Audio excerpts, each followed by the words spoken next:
لم يعد يتبقى مني سوى دقات قلب أوشكت على الاحتراق، وحب ينتحب على تراتيل همس هوت في سجن الأعماق، وأحلام تركتها سرع خلفي، وسفينة يقذفها الطيار نحو الإغراق.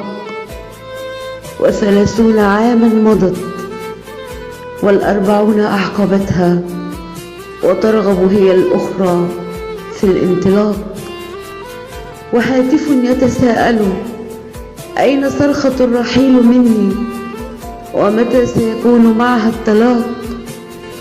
وبنات زهر يراودها كأس المنى، فتبدي خوفا ثم رفضا بإشفاق. وبضع أحرف من صفحات تمزقت، قد حوت يوما لهيب وجد وأشواق. وأعاصير حملتني قصائد يحمل فريسته، ورمت بي لعذاب احتواني باشتياق. وداعبا إياي أين كنت، فقد اشتقت من زمن أن نصبح عشاق. لم يعد يتبقى مني سوى سهام أعين تتساءل بإصرار من أنا، تزلزل الأرض من تحتي قائلة أجيبينا ولا تتجاهلي تساؤلنا.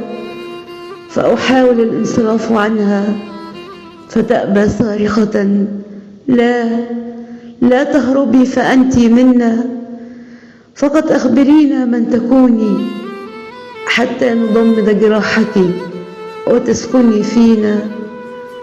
فقلت دعوني فلست أدري من أكون، ولن تتعانق يوما أمانينا. فربما كنت جارية في قصر الماضي، فانطلقت منه هاربة رغبة في تلاقينا. ربما كنت صرحا هوى أو أياما تلاشت على أرصفة معاصينا. ربما وربما من أنا ما أصعبه من تساؤل يفجر نبع مآقينا.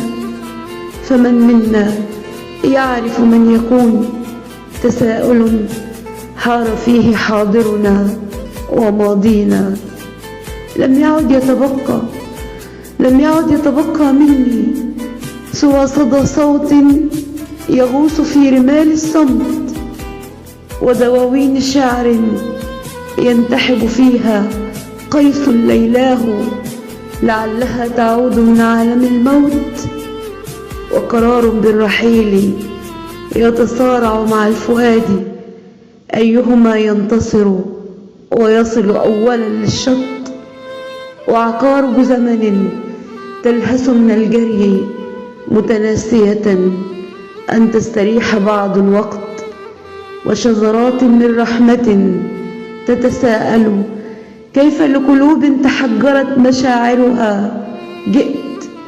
ونشرة موصولة بأطلال عهد مضى تحادثه، فلا تجد حتى صدى صوت.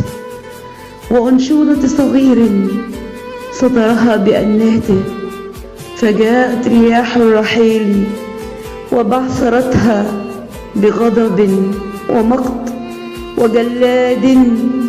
وجلاد يعزف على أوتار ممزقة، فتصرخ كفاك ممزقي فأنا قد انتهيت. لم يعد يتبقى مني سوى أن ألملم أوراقي وأقلامي وألوذ الآن بالصبر.